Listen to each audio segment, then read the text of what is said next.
One of the requests I had for Randy when he was writing the book was to be kind to my friend. So, and it's very emotional for us, Carol and I, because Karen was a star, but to us she was Karen, and she was our friend.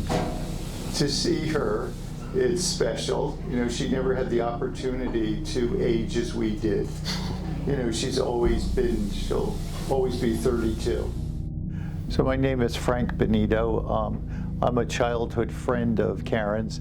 When I was entering 6th grade, that summer before, we moved to Hall Street. And then one day, a neighborhood girl came, Karen. And it turned out that she was in the same grade as I was. And we became close friends from going to school together and all. We were typical kids. You know, it was middle America just after the 50s, you know.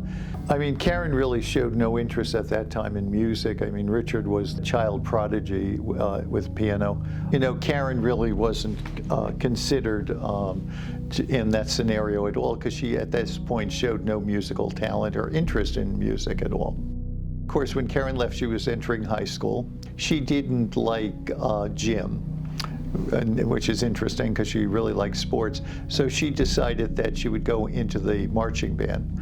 And initially she was playing the glockenspiel, and she didn't like that. And then I think she progressed to the drums. And Richard was always trying to form groups, different trios or different groups, and they would enter different competitions. She, and as Carol said earlier, we would communicate by letters and by cards, and then we did reel-to-reel tapes, and she started sending us songs on the tapes with her singing and all. And unfortunately, a lot of these, we would use the same tape sending us, so a lot of this got recorded over, but that's when we first started to hear about her interest and all.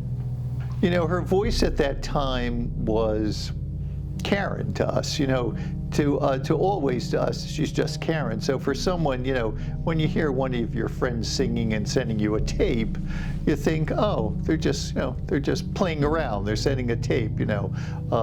Never any thoughts of what this would all lead to.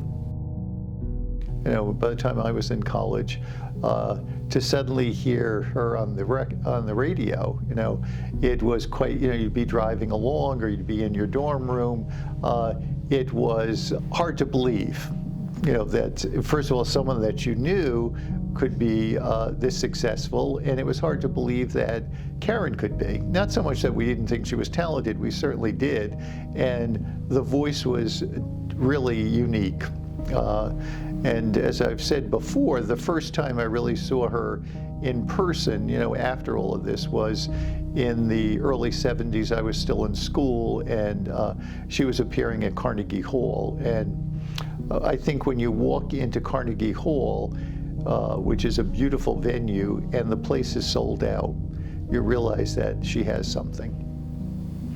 She was never the diva. She was never, you know, look at me.